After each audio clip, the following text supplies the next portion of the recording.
Ej bog, to sam ja, klaun s YouTube-a. Uglavnom, prošlo je više od godinu dana od kako sam izbacio svoj prvi napad nostalgije. Vrijeme brzo prolazi. Sutra ćemo svi biti ispod zemlje. U tih godinu dana sam dobio 60.000 subscribera. Tako da, puno hvala, ta brojka nije mala, brutalan htio sam reći da se u tih godinu dana ništa nije promijenilo. Ja sam ostao isti, videi su mi ostali isti i dalje pijem. Ali barem sam manje sretniji. U tih godinu dana skužio sam da mi najmanje pregleda pridonosi ovaj serijal. No ne želim prestati s napadom nostalgije ispod šupak jer je nekima ovo najdraži serijal na kanalu. Svaki serijal koji imam na kanalu će se nastaviti. Samo kažem jer ponekad youtuberi znaju prekinuti serijal jer nemaju dovoljno pregleda na njemu. Ne želim se sad nikoga imenovati, ali ću vam zato pokazati. It's me, Mario!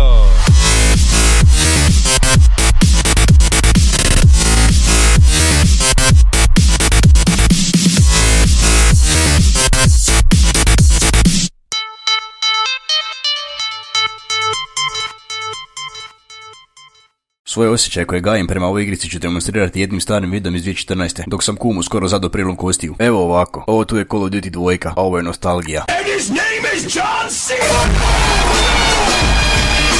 Metaforički rečeno, nostalgija me udari kada pričam o ovoj prelijepoj igrici. Radnja ove igrice je smještena u Drugom svjetskom ratu. Prva misija je trening gdje ćete... Kako lako jebote single player. Ali svi su igrali multiplayer. Dobro, kad sam već počeo pričati o Drugom svjetskom ratu koji je star 80 godina, počet ću pričati o programu zvanom X-Fire koji je izašao nešto malo poslije Drugog svjetskog rata. X-Fire je naime bio najbolji i najlakši program za komuniciranje s prijateljima i traženje servera. Čim sam dobio internet 2009. godine, registrirao sam se na X-Fire pod usernameom Philip the Killer. To je bilo doba dok su sve kidare, uključujući mene, imale killer u imenu. A Bignator u username je bio Antonio Crot the Best Kill, a frajer se zove Ivan, troll ispred svog vremena. Znate ono doba dok je Justin Bieber tek došao na scenu s pjesmom Baby, pa su svi za njega govorili da je peder zbog apsolutno nikakvog razloga. Naravno, pjesma je bila očito loša, ali ja dalje nisam razumio zašto su svi to govorili. Čak sam pronašao video iz 2016. gdje lip syncam njegovu pjesmu.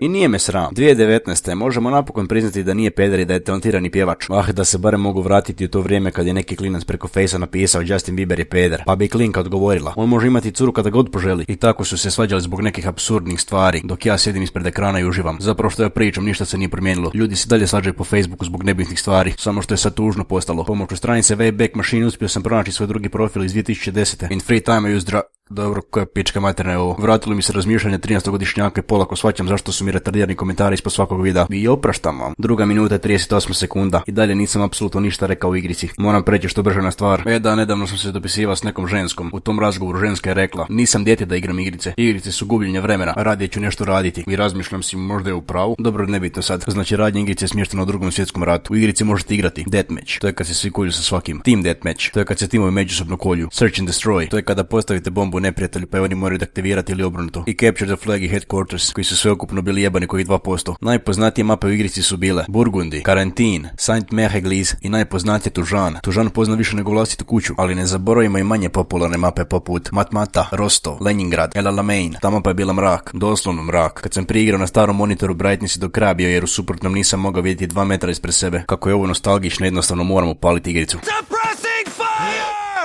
Da, dobro staro spamanje quick message i namjerno žiciranje ljudi. Ček, pa šta ja radim? Gubim vrijeme u nekoj igrici, derem se u njoj bez veze. Što će ona cura reći?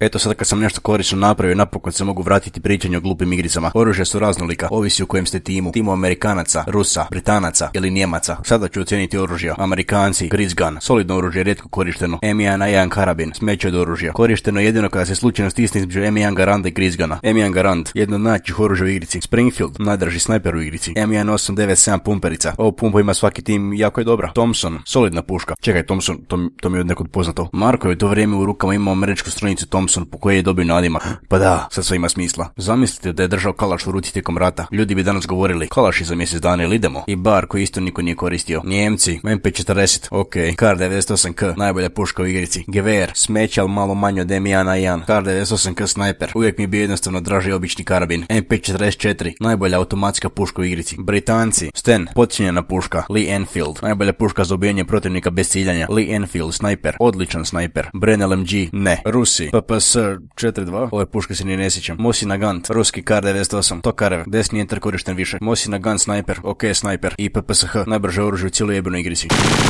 Ova igrica mi puno znači zbog mnogih stvari. Bila mi je prva multiplayer igrica ikad. Upoznao sam mnoge ljude tijekom igranja. Najbolje razdoblje moga života je bilo dok sam igrao ovu igricu. Zbog te igrice ne bi počeo urađivati videa i ovog kanala vjerojatno ne bi bilo. Preciznije, prijatelj me je uveo editanje. Shout sad za prijatelja. Ironično, to je prijatelj koji mi je neironično poslao glasovnu na Messengeru dok sam počinjao s YouTubeom koji sam stavio na početku Windows 10 videa. Potrošio sam negdje 3000 sati života na ovu igricu. I mogu reći da mi nije žao niti jednog potrošenog sata. Ko jebe onu žensku? Što smo naučili u ovom videu? Ako ste uživali u potrošenom vremenu, to vrijeme nije potrošeno. Hoćeš li mi bit cura?